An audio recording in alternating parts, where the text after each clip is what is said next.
Hey, Forge fans, it's the Forge Audio Network. I'm Anthony Urcioli.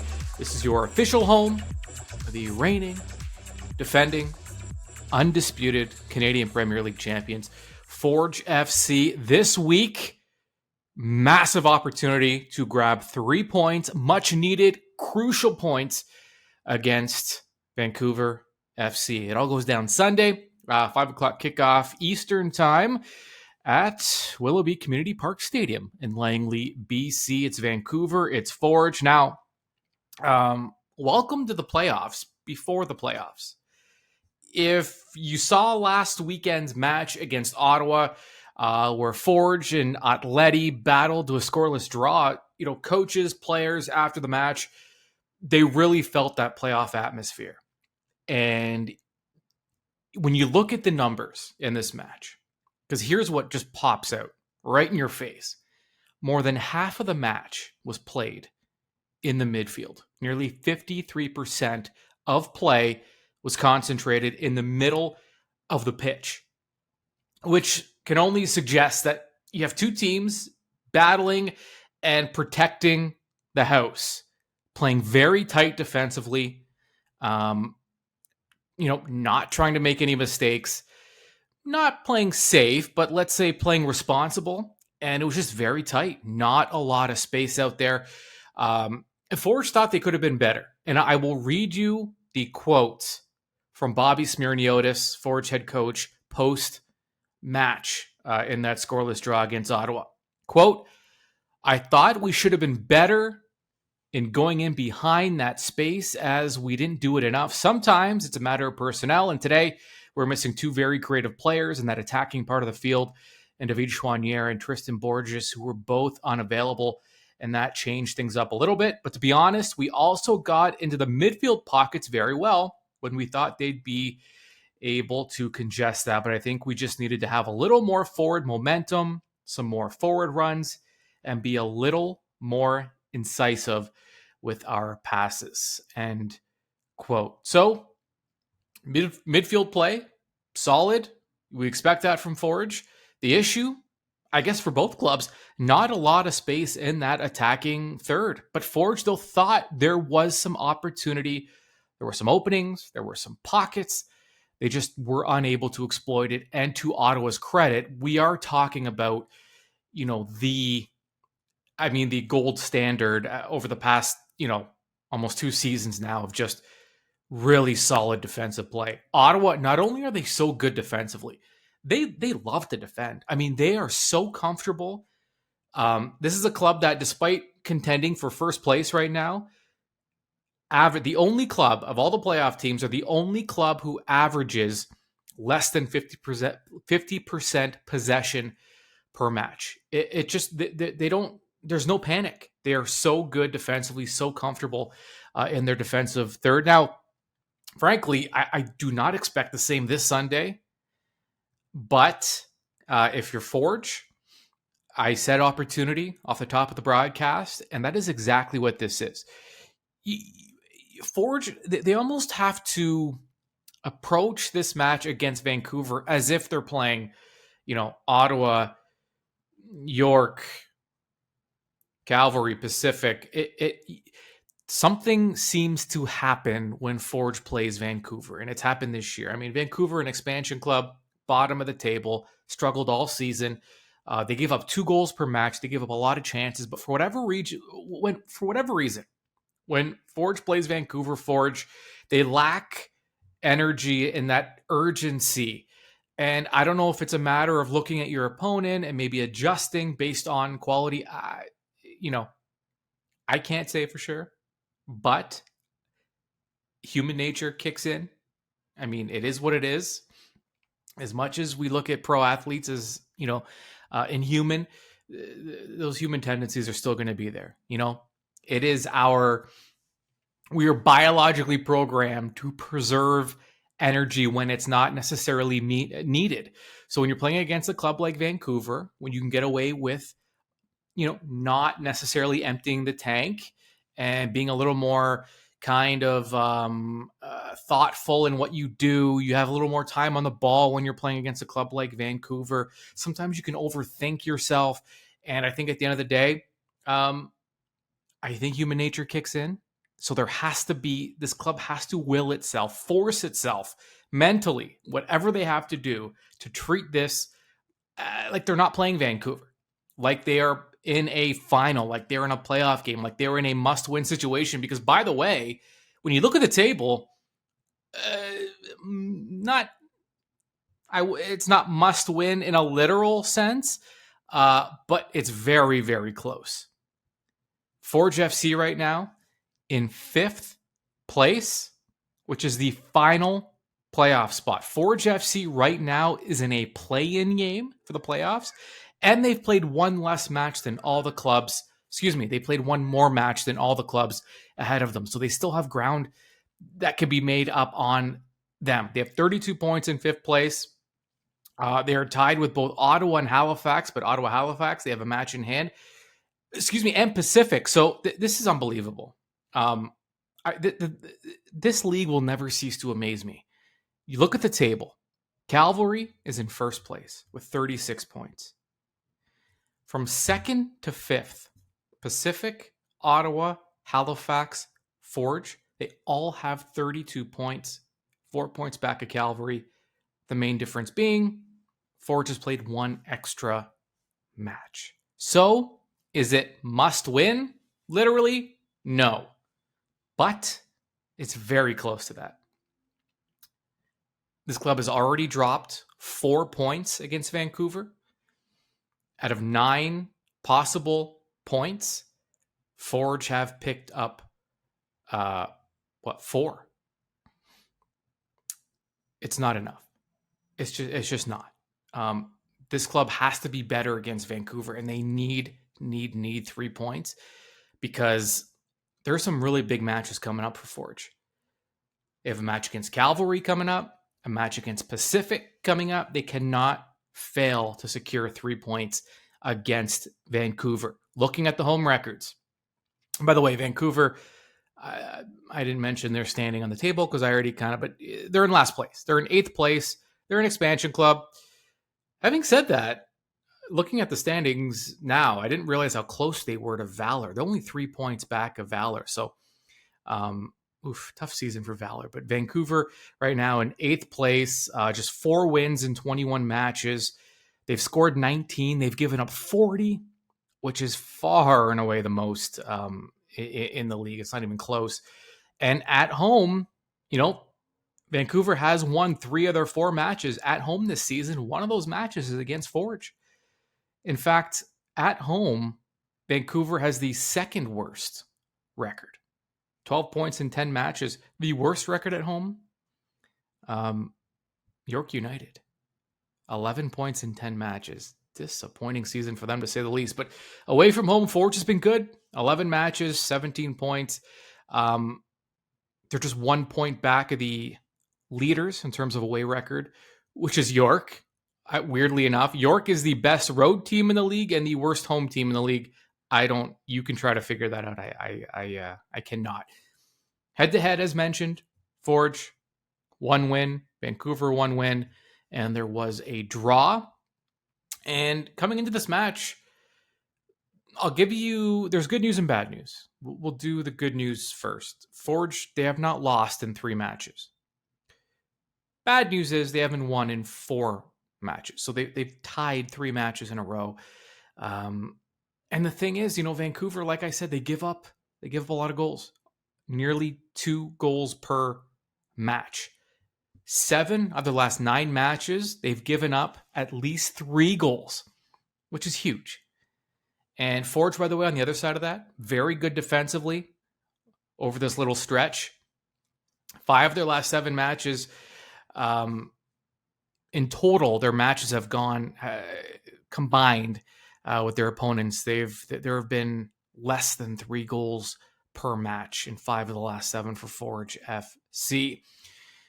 Forge still among the leaders in big chances this year. That's why this team, sometimes they're hard to figure out. Right? They play well, don't always get the results that they need or deserve.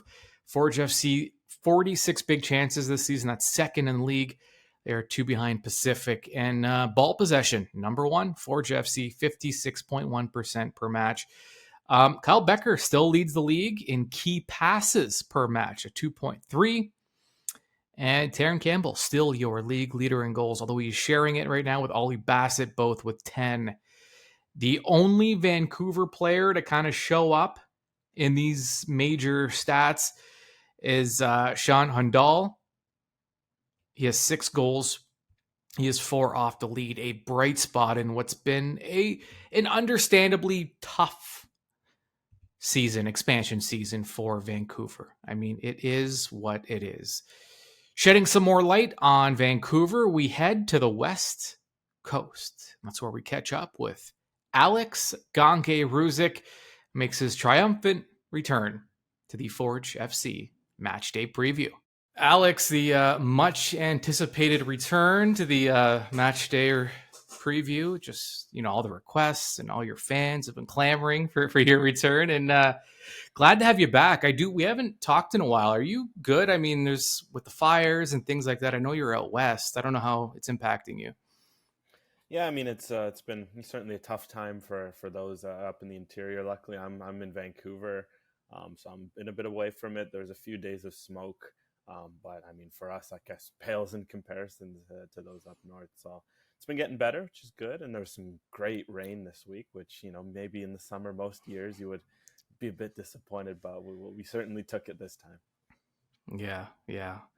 Well, hopefully, I mean, I don't know what else to say. Hopefully things get better. It's one of those fluid situations, but I mean, glad you're doing okay. Vancouver, I guess this is what it is. It's an expansion club, very competitive league this year. When you look at the top half of the table, especially, it's going to be tough for a club like Vancouver to just come in and make waves. What's been your assessment? I mean, have there been any surprises from your standpoint with Vancouver in their first year in the league? I'd say, I mean, based on what we expected, I think, yeah, we expected a team that was, maybe if all clicked, maybe you're pushing for a playoff spot at the end of the day. But I think realistically, battling that 8-7 spot was always expected. And I think they've shown a lot of positives. I think that was, there's been some games where there's been a lot to be impressed about with their play on the ball, flashes in game. You can see the quality.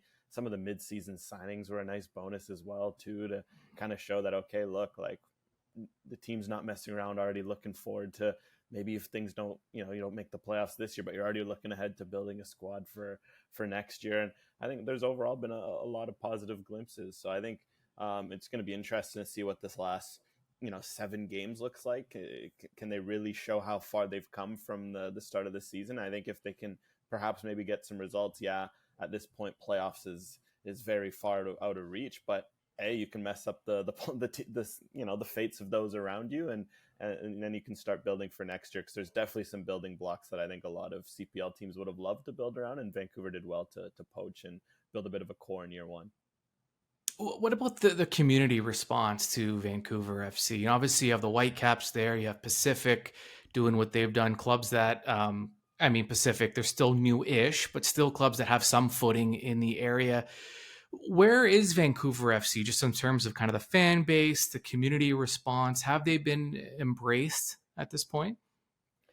I mean, it's been a bit of a slow build. It's not that surprising, I think, given just the nature of the market. I think we saw flashes. I think, for example, that home opener was a great taste of, okay, look, this new team. But also, I think the games that have followed have showed also the challenges of having to build a fan base and getting fans out. And even just you learn a lot of little things in terms of just what ticket prices should be looking like, the family atmosphere, but also encouraging, adults to come out.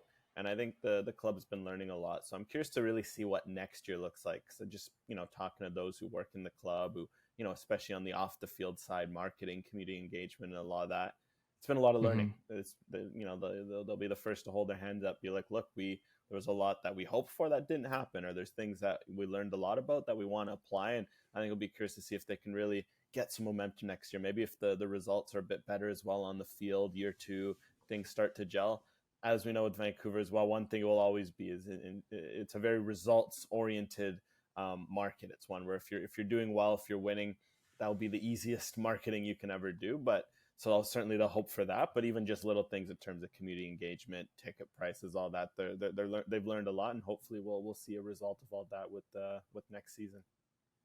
Yeah, I was a little surprised when I looked at the table, and they're right behind Valor. I mean, there's a chance that it seemed like a foregone conclusion, just that Vancouver would probably finish at the bottom, but there's a chance to overtake Valor, which says something about Vancouver, but maybe more against the season that Valor's had. But Vancouver, I mean, they've had 3 of their 4 wins have been at home. One of those was against Forge, and this team has given Forge trouble this year. There's a draw in there for Forge. There's a loss against Vancouver. For whatever reason, Forge they seem to maybe lack a little bit of urgency when they play against this club, and Vancouver's been opportunistic against them. Yeah, and this Vancouver team, that's been a hallmark of their play, and I think something they could be extremely pleased about this year is that they were tough to play against in every they've given every team fits. I mean, and Forge has seen it firsthand, and that's huge. I think that's what you want already in year one. You want to have that grit, that feistiness, that ability just to go up against anyone and maybe not roll over, not be intimidated by the challenge, because the other stuff can come. Tactics is going to come with time, chemistry, familiarity, figuring out what players fit where. It's kind of been a fresh start, right? For an Afshin Gotbi. How do you figure out what squad you have at your disposal? What players are, there's just all that sort of stuff. Whereas at another coach or another club, pardon me, you come in, you already got a core there. It's easier to build. So I think the fact that already in year one with the new team, they've been tough to play against. You can kind of see an identity forming. Their performances have shown, and the Forge games are a great example of that, because especially for an expansion team, those are the sorts of games that for top teams like Forge. I think of last year, Forge did very well to claim points against teams below them and teams that missed the playoffs. So for Vancouver to go up against them and claim a win, claim a draw as well, that certainly shows what Afshin Gotbi's built in terms of that just resilience and that identity.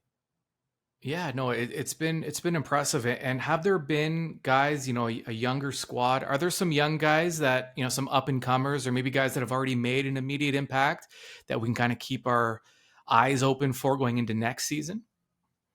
For sure. I think someone like Anthony White at the back has been someone who's come in nicely. First overall pick in the U Sports draft. Didn't really play much to start the season, but he just kind of got a chance and took with it, and has formed a nice partnership with Rocco Romeo, which he feels like a veteran. He's been in the CPL for a few seasons. He's still only 23, so that's a good young center back core worth looking at. I think players like James Cameron coming in out of nowhere. Like, this was someone who was a winger, still 18, 19. He's come in and become a great defensive fullback. That looks like a piece they can build around. At the back, Tyler Crawford as well. So there's options at the back for them to build around. And then you move higher up the field. I mean, the one name that people have seen a lot of is TJ Tahid, and he's going to be definitely one. I mean, still just 16, so he's got a lot of growth still to come, but we've already seen the level and the potential he has. He already has 2 goals this season, which is, incredible for someone of his age. And a lot of nice pieces like that who are young. I mean, there's a reason why they're smashing the U21 minutes requirement, and I think that will bode well heading into future years, that these guys all got that first year experience. That's, 16 playing in a pro sports league is something I don't even want. Maybe in another broadcast we can talk about what we were doing at 16, but definitely not playing pro sports. So that's impressive in itself. And for Forge, we talked a little bit off air. You're more the West Coast guy in terms of covering this league for CanPL.ca, but you took in the Forge Ottawa match last weekend. And I guess not that surprisingly that more than half the game was just really condensed to the midfield and that playoff-like atmosphere. And Ottawa already kind of brings that frustrating brand of soccer as it is, but it just seemed ramped up for this match specifically, as both clubs battling for prime real estate and really neither side giving up too much. Yeah, and I think for Forge, that's positive, because I think this season defensively, it's been a bit all over the shop. There's been a lot more, multi-goal games than Forge would have liked. The fact already that by game 20 of this year, they'd already conceded more than 28 games last year. So I think from that perspective, you could see it was a very positive performance. I think, Forge kind of needed that defensively to get the confidence back. I mean, offensively, as we've seen, it's been a bit inconsistent, but I think for the most part, especially as guys get healthy, you're going to hope that David Choinière gets healthy for the stretch run. Tristan Borges as well missed out on that game, so hopefully he'll be back. And I think the offense will figure itself out, but the fact that the defense had such a positive performance is key, because Ottawa, this isn't the same Ottawa team of last year. This is an Ottawa team that can score goals, especially at home. So keeping a clean sheet against them, I thought that was a good sign from Forge's perspective. Yeah, this season's been unbelievable, even just from a neutral standpoint, looking at the table week after week. I mean, seeing teams go from, second to fifth and first to fourth. And these are, really are 6-point swings week in and week out, to the point where, if you had to predict a final five, you might say these five might get in, but where they finish is anyone's guess at this point. Yeah, it feels like every week I'm weighing up, like, what is that final five going to look like? Who's right. going to make it in? Who's going to win the title too? Because you can make convincing arguments for, all 6 teams that are kind of in the race as well. Because even from, you look at a team like York, a bit outside the race, but they've got 4 of their next 6 at home, including a 4-game homestand, all against teams in front of them in the race. You win a couple of those, you're right back in. So, it's been great to have that incentive. And I think Tommy Wheeldon Jr. had a great comment last week mentioning just the importance of wanting to win that regular season title, that Champions, Cup spot, playing in continental, football next year. So, and it just shows the importance of games like this one for Forge coming up to Vancouver, because if you end up missing out on a title by 1 or 2 points, dropping multiple points to a team like Vancouver on the road is going to hurt a lot for a team in title contention.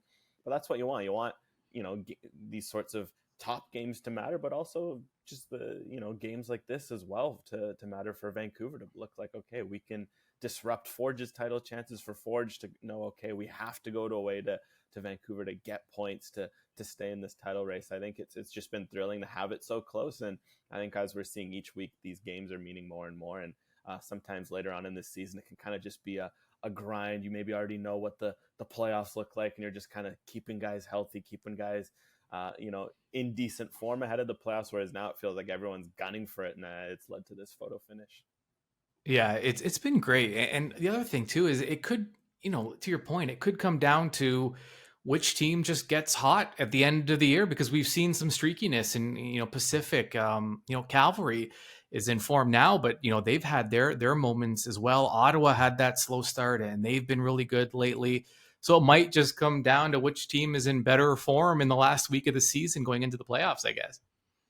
Exactly that. I think that it's who can get go on a run of wins here, because that's, especially with how tight it is, draws aren't going to help your cause. You're going to have to maybe string a couple in a row. So we'll see which teams can do that. But definitely on that regard. I haven't had a chance to ask you about him yet. Benny Banga, who, besides having the greatest name in sports history, the different, you mentioned Borges, you have Choinière, you have, Taron Campbell, and, Pacius is still there. And when you add Batty Banga to the mix, just what kind of dimension does he add to an attack that already has, multiple layers to it? I think he's been fascinating to watch, because first and foremost, he's creative. He just kind of has this mind of wanting to try stuff, and it's kind of been unique. I think he kind of reminds me a lot of like Pacific's Eamon Salouf in that way, and I think those two brought a bit of a different look, because sometimes from wingers, what you see, especially professionally, there's a lot of safe play, if that makes sense. Like, you don't want to give the ball away. You don't want to, risk making mistakes. But ever since Batty Banga's come in, there's, he wants to do the flicks. He wants to do the tricks. He wants to have shots from distance. And sometimes that's what you need in the attack. You need risks. You need risk takers. So I've liked that because I think it's added a bit of something different to Forge's attack. Because someone like Borges, he's definitely on the more of the mercurial side, but he's also someone who, he can not that plays safe in a way. Like that would be wrong to save Borges, but he's also someone who manages the game very well. He Mm. manages moments, and I think there's a lot of players in Forge's attack that bring that. But I think Badi Banga, since he's come in, he's brought a bit of that X factor, and sometimes you need someone who can bring a bit of that difference in the attack. So I've liked what I've seen from him, and I expect to see a lot of him because I think Forge has missed that at times this year, where they've kind of got the talent, they've kind of got the pieces, but maybe they've just needed something to tie it together. And perhaps it was just maybe a bit of that chaos that Badi Banga sometimes brings down that left flank. Alexander Gage-Ruzic, welcome back, and thanks so much for doing this, because it's always fun talking to you. I learn something every time you speak, so I appreciate it. Listen, I'm sure there's still some games to be played. I'm sure we'll talk again. Absolutely. I mean, with how the end of the season's looking like, it's gonna, who knows how it's gonna end. So I'm excited to keep following along, and hopefully we'll chat soon. 3 keys to the match: Forge FC and Vancouver going head to head on Sunday at 5:00 at Willoughby Community Park Stadium in Langley, BC. Key number 1 for Forge FC: urgency.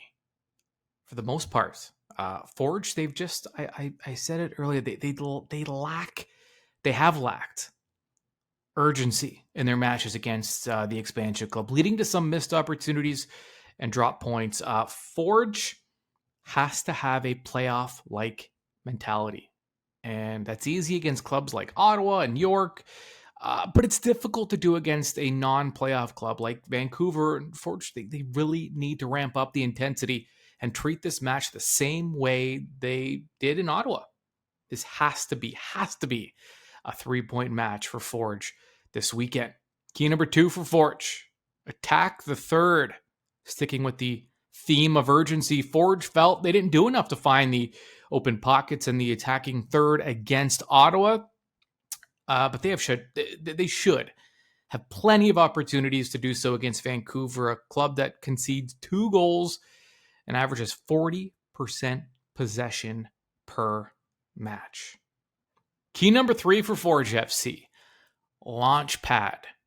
This is a golden opportunity for Forge. They are right in the thick of the playoff race for first place of the CPL. Their 5 remaining matches post Vancouver are against clubs that are just as desperate for points: Cavalry, Pacific, Halifax, Ottawa. A strong Forge-like effort against Vancouver, it could go a long way to building the confidence, that swagger this club has become synonymous with.